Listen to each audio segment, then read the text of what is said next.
Bonjour à tous, c'est Amélie, j'espère que vous allez bien. Donc je suis coach sportif, coach en développement personnel, professeur de yoga et énergéticienne. Aujourd'hui, je vous propose de nous retrouver pour répondre à la question pourquoi je n'arrive pas à maigrir. Je vais diviser cette vidéo en 3 étapes.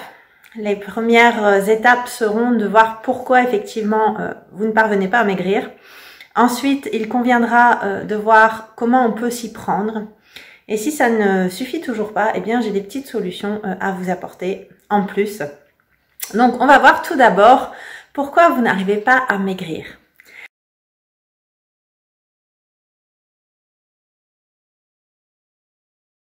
Je pense que, comme tout le monde, vous avez dû essayer les régimes. Et ça, c'est la pire des erreurs à faire.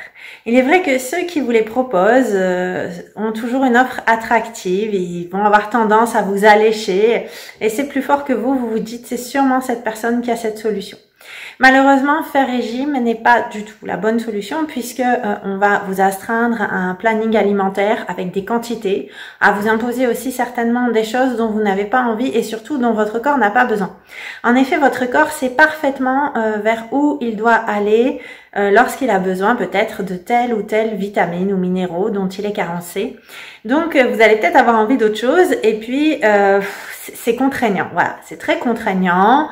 Et puis du coup, vous allez, même si vous arrivez à bien vous y tenir, et bien vous allez vous astreindre à faire ça une certaine période. Et pour le coup, ça va marcher parce que il y a les bonnes quantités, parce que voilà, il y a tout ce qu'il faut. Mais dès que vous allez arrêter le régime, ben forcément, vous allez certainement reprendre vos habitudes d'avant, et puis vous savez pas trop comment faire, et puis vous allez tout reprendre, et je dirais peut-être même plus reprendre, parce que concrètement, votre corps, il s'est souvenu qu'il a peut-être manqué de quelque chose, et dès qu'il l'aura, il aura tendance à vouloir le stocker un peu plus. Donc, c'est plutôt une chose à éviter que d'essayer de faire régime.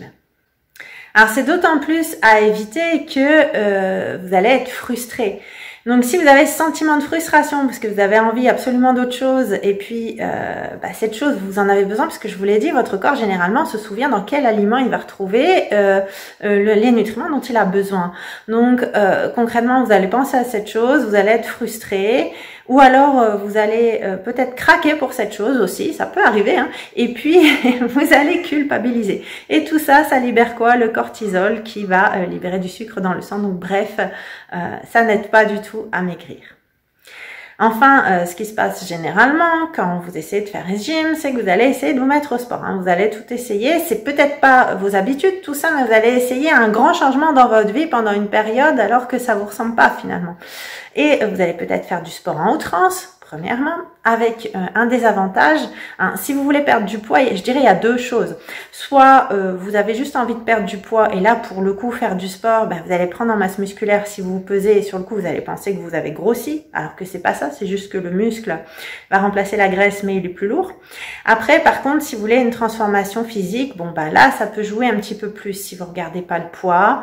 Mais le problème, c'est que si vous astreignez à faire du sport beaucoup là pendant une certaine période alors que c'est pas du tout vos habitudes, et bien ensuite le problème c'est que vous allez un jour revenir à vos habitudes et puis vous aurez moins et puis vous aurez moins de résultats.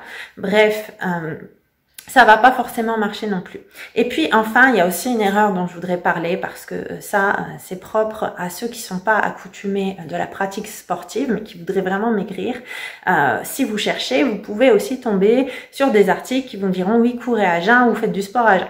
Et ça, si vous n'êtes pas habitué, au contraire, c'est plutôt à éviter parce que votre corps concrètement, quand il a plus assez de sucre qui est apporté par l'alimentation en réserve, il va puiser dans ses réserves de graisse puisque en fait le sucre est stocké dans votre corps sous forme de graisse. Donc dès qu'on n'a plus assez de ressources, on va puiser dans les graisses. Mais c'est une habitude qu'on a lorsque l'on est régulier en sport. Donc si vous n'êtes pas régulier, c'est compliqué et vous risquez de vous retrouver en hypoglycémie, de faire des malaises.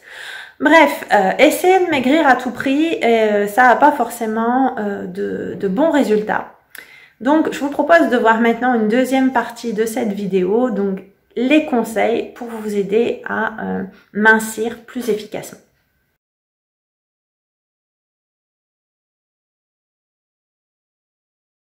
simple.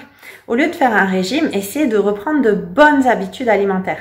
Donc pour ça, il vaut mieux, je dirais, rééquilibrer votre alimentation. Par exemple, si vous allez vers des produits industriels, c'est clair qu'ils mettent que des cochonneries dedans qui vont dérégler votre organisme et c'est vraiment l'alimentation, je dirais, à proscrire. Est-ce que pour autant, manger plus sain, c'est pas bon? Non, au contraire, il y a tout à fait moyen de faire des super recettes avec des choses moins sucrées, beaucoup plus naturelles et surtout sans additifs qui détraqueront pas votre organisme. Donc c'est plus un rééquilibrage en fait qu'il faut adopter puisque vous allez vous y mettre progressivement.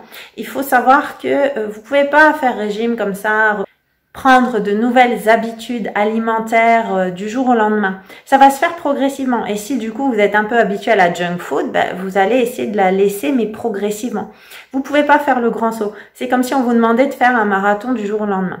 Les habitudes alimentaires se corrigent tout doucement. Donc ça prend du temps, il faut le savoir. Mais par contre, ce qu'il faut aussi savoir, c'est comment bien manger au final. Et ça, on le sait pas toujours forcément. Et surtout, éviter d'être carencé. En tout cas, surtout pas se priver, d'accord? Ça, c'est quelque chose d'assez éphémère. Donc, concrètement, voilà, rééquilibrer son alimentation et aller vers une alimentation beaucoup plus saine. Alors, je dirais que le problème, c'est par contre si vous êtes stressé, parce que le psychologique vous alimente énormément. Les émotions sont un aliment, on s'en rend pas compte, mais vous n'avez qu'à voir. Si par exemple vous dormez pas assez, ou si vous êtes stressé, je suis sûre que vous êtes tenté de craquer plus facilement, notamment pour des aliments sucrés. Et c'est normal. Après, pareil, si, comme je viens de vous l'expliquer, vous pouvez pas changer vos habitudes alimentaires tout de suite, ce qui va se passer, c'est que peut-être que vous allez essayer de manger ça, et puis un jour, vous allez recraquer pour un aliment junk food. Bon, une fois de temps en temps, ça peut arriver. Il faut comprendre, en fait, tout simplement que votre corps, effectivement, il y a des choses qu'il peut gérer. Ce qu'il faut, c'est changer progressivement vos habitudes et après, si vous faites un excès une fois, il va le gérer sans aucun problème.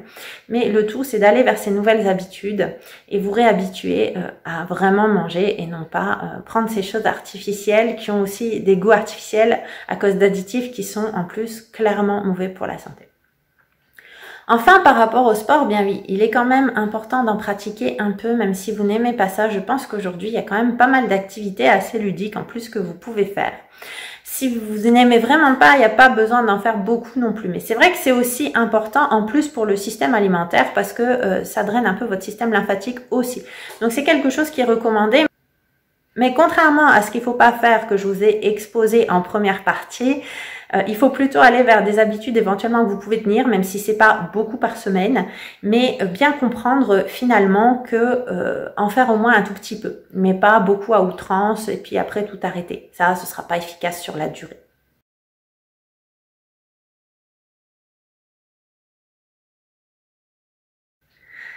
Alors, si malgré ces conseils, ça reste compliqué pour vous, j'ai des solutions. Gratuite ou alors payante, mais voilà, il n'y a pas besoin non plus de dépenser des fortunes. En ce qui concerne le rééquilibrage alimentaire, je peux vous accompagner en coaching nutrition. Je ne fais pas de plan alimentaire, d'une part parce que c'est le travail du diététicien, je ne peux que vous coacher, vous apprendre aussi comment mieux vous alimenter, comment peut-être rééquilibrer avec ma spécificité en plus qui est une spécialisation par rapport à votre système endocrinien. Maintenant, vous pouvez aussi, bien sûr, faire un coaching de sport personnalisé à distance ou un programme. Voilà. Donc, je vous mets les liens en descriptif de la vidéo.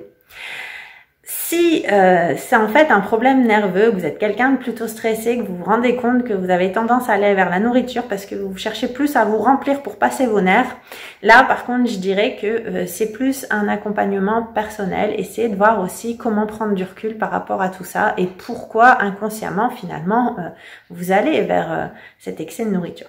Donc je propose pour ça, si vous le souhaitez, des ateliers de développement personnel et des ateliers encore plus accessibles avec un vrai travail sur la durée, donc sur un atelier collectif en ligne. Enfin, malgré tout, je vous rassure, il y a aussi pas mal de choses gratuites en attendant qui peuvent vous aider. Tout d'abord, les vidéos que vous pouvez retrouver sur la chaîne et le webzine MyFitness, le site qui est rattaché à cette chaîne où vous avez des conseils alimentaires et des tas de recettes healthy. Et ça, c'est 100% gratuit et ça vous aide déjà beaucoup. Pas d'excuses du genre « j'ai pas le temps de cuisiner » ou c'est cher ou autre. C'est vraiment des recettes faciles, rapides, saines, allégées et qui ont vraiment du goût pour le coup. Donc voilà, tout ça, vous pouvez aller voir. Enfin, en attendant, je sais que vous aimez bien quand même les exercices. Alors, le sport n'est pas suffisant, je crois que vous avez bien compris, mais si vous voulez, eh bien, n'oubliez pas non plus de télécharger gratuitement ma routine ventre plat. Donc, c'est gratuit, je vous mets également le lien en descriptif de la vidéo. Et voilà les amis, j'espère que ces conseils vous auront été utiles, qu'ils pourront vous aider. Ne désespérez pas, ayez juste conscience qu'il faut aussi être en harmonie avec votre corps, être à l'écoute et ne pas vouloir absolument maigrir d'un coup. Ça, c'est pas possible. Je sais que c'est des offres attractives, mais soyez raisonnable. Si vous avez un vrai surpoids, vous allez pouvoir perdre beaucoup de poids, je dirais les premiers kilos superficiels assez rapidement, mais par la suite, ça prend du temps. Et puis, voilà, il y a aussi un équilibre psychique à avoir. Voilà, tout ça, c'est un équilibre à travailler. Donc, cette vidéo, elle est 100% efficace. Il n'y a plus qu'à. En attendant, un grand merci pour votre écoute. N'hésitez pas pour vos retours et commentaires. Je vous remercie. Je vous dis à bientôt pour d'autres vidéos.